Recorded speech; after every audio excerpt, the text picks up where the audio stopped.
he regularly does ICA can tell you, this is the hardest speech. I only have 3 minutes right now to address the whole 6-minute speech he talks about.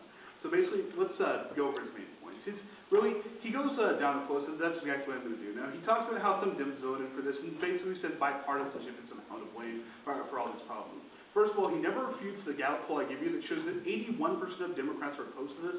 So if this was passed and 19% of the Democrats were in favor, clearly the Republicans who had control of both houses of Congress are still responsible. More importantly, he doesn't refute the fact, he drops the fact that the WMDs, the fact that Bush lied to us about their evidence, was what got us into Iraq in the first place. So as far as getting into Iraq, the reason we went over there, one, the Democrats opposed it, and two, it was a Republican idea in the first place. Secondly, the whole concept of reconciliation, he says tax cuts are part of the budget. Tax cuts are not part of the budget any more than the health care is. Now, they both affect the budget, which is why reconciliation is used for both. What's good for the goose is good for the gander, except according to the Republican Party, who doesn't like reconciliation when it passes things they disagree with. Third, this concept of civility, he talks about Cindy Sheehan and Michael Moore. Cindy Sheehan is not affiliated with the Democratic Party. Neither is Michael Moore, from what I understand. I know Michael Moore has supported this, but from what I've seen in his movies, he says he doesn't affiliate with either party, so these are essentially non-supporter. Looking then to his first point, this whole concept of bipartisanship. Bipartisanship is entirely, essentially non-resolutional throughout the round. At the point where we see that only one bill in the history of the United States has ever been passed by a single party, then very clearly we can see that bipartisanship does not negate Republican responsibility for this. At the point where they control both houses of Congress, the point where they're their ideas, at the point where they're pushing these things through, under the preponderance of evidence, we must still very clearly see this is true. He talks about MoveOn.org, not a Democratic organization. He talks about 9/11 conspirators. As I said, they're 99% Democrats, but again, he offers you no warrant for why this is in fact true. In fact, a lot of the people who do this are the conservative crackpots who somehow think Republicans are bad as well. The How to Kill Bush movie, again, he gives you no warrants to how Democrats actually produced this. And then, basically, he gives you this third contingent about this concept that essentially that things don't get done when you have basically Democrats controlling both houses and something like that. That has absolutely nothing to do with the resolution. The effectiveness of Congress is not what we're debating today. We're debating specifically this lack of stability. Now, we look at these things, and we can still see that the Republicans are the ones who started the Iraq War. 81% of Democrats opposed this. They're still the ones who messed with us economically. They're still the ones who did all these civil rights things. Did they have some Democratic supporters? Yes. But however, under the way mechanism I gave you, were they primarily responsible? Yes, they were. So for all these reasons, looking, we can still see they invaded Iraq. We can still say they infringed on their civil rights economically, and we can still see this lack of civility on the floor of Congress. He gives you examples of people and all these different things outside Congress, but as far as the lack of civility inside, well, Dick Cheney was the first person to ever curse on the floor, from what I understand from my sources, calling, I believe, Joe Biden a son of a bitch. So for all these reasons, I get an answer from the ballot.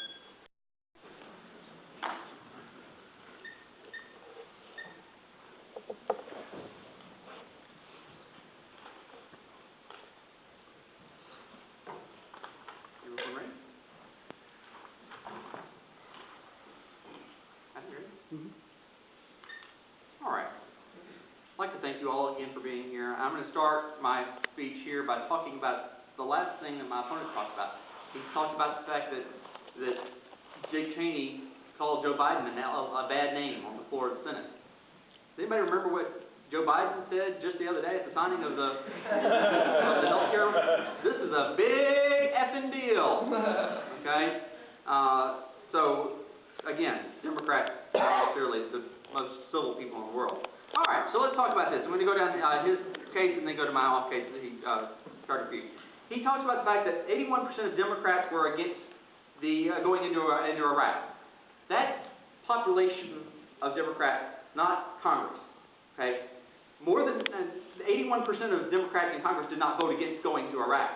The majority of Democrats actually voted for the use of force in Iraq.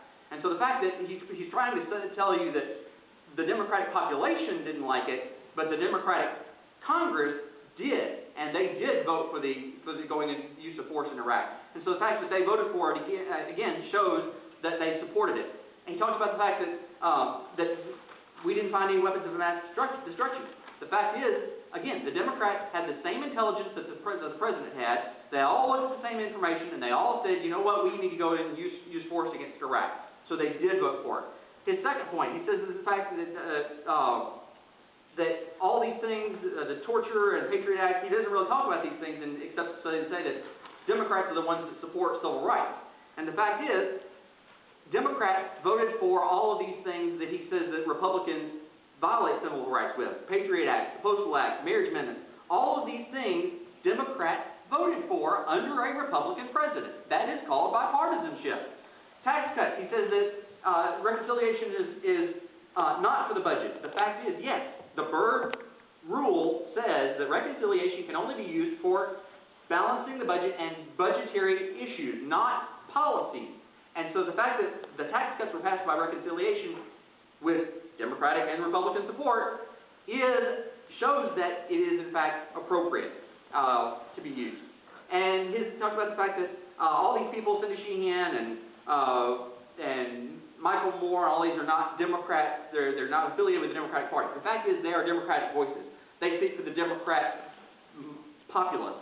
And George Soros funds Democratic candidates. So they are affiliated with Democrats, although not necessarily officially having official titles. They are Democrats who are saying all these terrible things about George W. Bush and the Republicans. So let's go back to my case. He really doesn't give you a whole lot of argumentation on my case, especially my point number one, where I talk about all the bipartisan efforts that were carried out under George W. Bush. No Child Left Behind, campaign finance reform, the tax cut, Supreme Court nominees. He never addresses the fact about Harriet Miers being withdrawn because Democrats and Republicans didn't like her. Prescription drugs, the stimulus plan. He does not argue any of this that says that the Democrats and Republicans voted for these things. All these things were passed with a bipartisan vote. And so they happened under a Republican president and a Republican or Democratic Congress. Which goes back to my third point, which I'll address in just a second. The Democrats don't get anything done when they have both houses, both two-thirds of the government. My second point is that Democrats instigated this divisive rhetoric that we're talking about. Democrats actually are the ones that started the negativity and the lack of civility that we have in our society today. Again, they protested George W. Bush's election. They said he was selected, not elected. MoveOn.org, Cindy Sheehan, Blood for Oil. That was Democrats that said that, by the way. Democratic legislators said we went to Iraq for oil, for blood for oil. 9/11 conspiracy. After Harry Reid went to see his friend 9/11 by Michael Moore, he said it was very inspirational. Okay, that he was inspired by that. So obviously it was having an impact on Democrats and Congress. The movie promoting the assassination of George W. Bush, he doesn't really address this. He says that these are not Democratic people, but they are Democratic voices. My third point is that when Democrats control the legislative and executive branches of government, things don't get done. When Bill Clinton had a Democrat, had a Republican Congress, things got done. When there was a Republican president and a Democratic Congress, things got done. When there's Democrats and Democrats, things don't get passed by partisanship.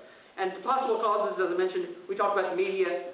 You have to watch Fox News or you have to watch MSNBC. The mere fact that we're having this debate itself shows that there is divisiveness, and that was created by Democrats, not Republicans. So for the last time, I thank you, and I ask for a vote for the negative.